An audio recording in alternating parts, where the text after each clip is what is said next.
अच्छा जाके देखना है किसी कोठे पे या किसी ऐसी जगह पे जिनके मैं नाम नहीं लेना चाहता, लेकिन हर शहर में तकरीबन वो अब भी वो इलाके मौजूद हैं। स्पेशली लाहौर के बारे में तो तकरीबन सब लोग ही जानते होंगे कि वो लाहौर में किस जगह पे वो इलाका मौजूद है। तो भाई हजारों साल पहले जो कुछ हुआ आज वो कुछ हो रहा है, लेकिन उस टाइम पे जो है वो अमीर लोग ही जो थे या जो हुक्मरान लोग थे वही ये कर सकते थे और वही ये लोग करते थे। लेकिन गरीब के बस की ये बात नहीं थी, गरीब की पहुंच से ये चीजें बाहर थी। लेकिन आजकल एक ट्रेंड बन गया है कि भाई बेटी थोड़ी सी जवान हो गई है, इसको आज़ादी दे दो, मोबाइल फ़ोन अच्छा ले दो, आईफोन या कोई दूसरा एंड्रॉयड कोई अच्छा, ठीक है, और इसको इंटरनेट लगवा दो ताकि ये जो है पूरी टिकटॉक की दुनिया में या किसी और एप्लीकेशन ऐसी जहाँ पे वीडियोस या रील्स या शॉर्ट्स बनती हों वहाँ पे भाई पूरी धूम मचा दे। तो इसको हम प्रमोट करते हैं, खुद करते हैं, कोई दूसरा तीसरा बंदा आके प्रमोट नहीं करता। हम लोग ही इस चीज़ को प्रमोट करने वाले हैं और हम लोग ही जो है इस चीज़ को ख़त्म करने वाले भी हो सकते हैं अगर आप लोग चाहें तो, वरना कोई कुछ नहीं कर सकता। तो पहले ये जो हुक्मरान थे हमारे मुगल ख़ानदानों के, जो बड़े बड़े बादशाह थे या कोई वज़ीर जिनके पास अच्छा खासा पैसा होता था, वो लोग जाते थे, कोठों पे जाते थे या किसी दूसरी तीसरी जगह पे जहाँ पे ये तवाइफें बहुत ज़्यादा मिलती थी, वहाँ पे जाके ये अपने जो है दिल को तस्कीन देते थे। लेकिन आजकल ये हर गरीब की पहुँच में भी पहुँच चुकी है।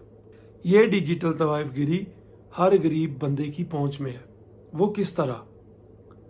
हर बंदे के पास मोबाइल है, हर बंदे के फ़ोन में जो है मोस्टली टिकटॉक है और हर बंदा ही वीडियोस देखता है।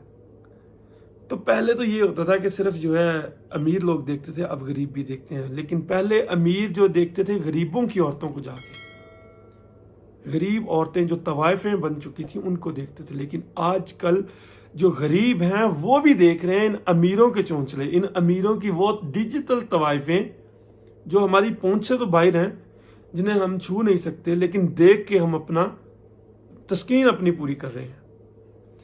तो क्या ये हमारे लिए शर्म का मुकाम नहीं है कि हमारे पड़ोसी मुल्क इंडिया ने जो है इस चीज़ पे 2021 में ही बैन लगा दिया और वो बहुत सारी इस तरह की सिचुएशन से जो है वो बच गया।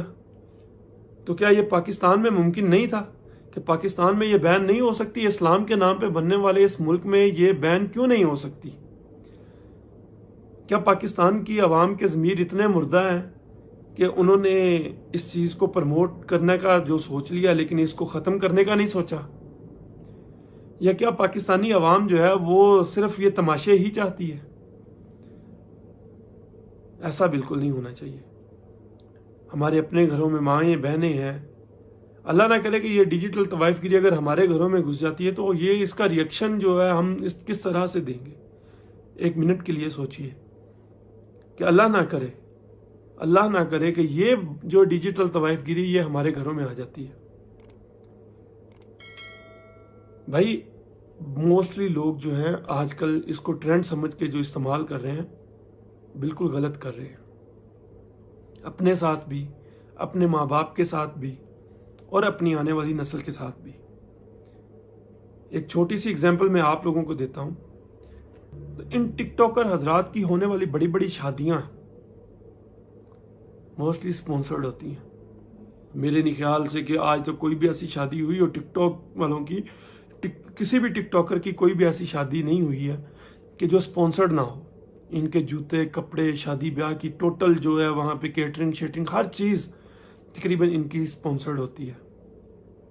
वरना ये कोई अरबपति या कोई लैंड लॉर्ड तो होते नहीं है कि इनके पास इतना पैसा हो कि जी ये लोग जो है अय्याशी करें। ये टोटल स्पॉन्सर्ड होते हैं। तो शादी के फर्स्ट डे से लेके तो बच्चा पैदा होने तक जी ये हो रहा है, वो हो रहा है, पूरे जो है फैमिली व्लॉग बनने शुरू हो जाते हैं शादी के बाद। और बस फिर जी हम ये खा रहे हैं, हम ये कर रहे हैं, हम वो कर रहे हैं। उसके बाद एक बच्चा पैदा नहीं होता है उनके घरों में। शादी के कोई 1 साल 2 साल बाद उनके घरों में बच्चा पैदा नहीं होता है, बल्कि एक कंटेंट पैदा होता है। एक ऐसा कंटेंट पैदा होता है जिसको वो लेके फिर आगे प्रमोट करना शुरू कर देते हैं। उसकी एक छोटी सी एग्जांपल मैं आपको देता हूँ। साइलेंट गर्ल से तो हर बंदा ही वाकिफ है, साइलेंट गर्ल से कोई बंदा ना वाकिफ नहीं है। और अगर आप उसकी वीडियोस देखें, उसके व्लॉग्स देखें, तो उनमें आपको पता चले कि वो किस तरह से जो है उस अपने कंटेंट को प्रमोट कर रही है। वो एक बच्चा नहीं है, कंटेंट पैदा हुआ है। तो आने वाली नस्ल जो है हमारी, वो इस तरह से ही खराब होती है। तो इस डिजिटल तवाइफगिरी को कंट्रोल करने के लिए, इसको ख़त्म करने के लिए, या इसको यहीं पे ही जो रोकने के लिए हमें कुछ ना कुछ तो इक़दाम करने होंगे, कुछ ना कुछ तो करना होगा। जैसे कि आजकल वो एक पीछे फातिमा नामी लड़की जो बहुत ज़्यादा वायरल हो चुकी है, मैं पहली वीडियो में भी उसके बारे में बात कर चुका हूँ कि वो किस तरह से जो है उसको प्रमोट किया गया है। पहले वो रोने रोती थी, जी हम गरीब हैं, हम ये हैं, हम वो हैं, हमारा घर जो है वो खेतों में है। बाकायदा उसकी माँ ने जो है वो ऑनलाइन भीख मांगी कि मेरी बेटी को 1 शेयर प्ले करे, 1 कर दें, 2 कर दें, कुछ इस तरह से जो है। आप उनकी वीडियोस देखें तो आपको पता चलेगी वो किस तरह से उन्होंने जो है इसको आगे लेके आई हैं। अपनी बेटी को, जिसने ये रोना रोया कि मेरा जो बाप है वो इस चीज़ की इजाज़त नहीं देता, मैं छुप के अपने बाप से ये सब कुछ करती हूँ। आज उस बाप को ज़रा गैरत नहीं आई कि वो किस तरह से जो है इतने बड़े घर में रह रहा है, किस तरह से जो है उसने इस घर को खरीदा है। उस बाप को नहीं पता है कि उसकी बेटी ने कहाँ से पैसा कमाया है। कल तक जो उसका बाप उसको इजाज़त नहीं देता था, आज वही बाप उस घर में रह रहा है जो घर के उसको बिल्कुल नहीं पता है कि कहाँ से आया है। ऐसा नहीं है, ये हमारे पेरेंट्स का बहुत बड़ा हाथ है। पेरेंट्स हजरात जो हैं वो इस चीज़ को खुद प्रमोट करते हैं, बच्चियों को तैयार करके बिठा रहे हैं कैमरों के आगे कि भाई आप बैठो, रात भर जो मर्जी करो, हम आप लोगों को मना नहीं करते हैं। और खुद पता नहीं शराबें पी के, चरसें पी के जो है वो पीछे सोए होते हैं कि बेटी आगे बैठी क्या कर रही है, क्या नहीं कर रही है, कोई पता नहीं है। तो इस डिजिटल तवाइफगिरी को ख़त्म करने का सिर्फ एक ही तरीका है कि हम जो अपनी हलाल की कमाई है, जिसे हम मेहनत से कमाते हैं, उसे इस हराम रास्ते में ना ज़ाया करें। इसको जो हम प्रमोट करते हैं वो ना करें। अगर आप किसी भी ब्रॉड पे जा रहे हैं, टिकटॉक लाइव पे बैठे हैं, तो कोशिश करें कि यार दोस्त बैठ जाएं आपस में गपशप करने के लिए। तो वो मेरे ख्याल से सबसे अच्छा तरीन तरीका है, बजाय इसके कि किसी लड़की को जाके प्रमोट करें, और स्पेशली उस लड़की को कि जो कि अपने जिस्म की नुमाइश कर रही है, या अपने जो आपको अपने सेंटीमेंट्स में फंसा के वो आपसे पैसा हेंट रही है।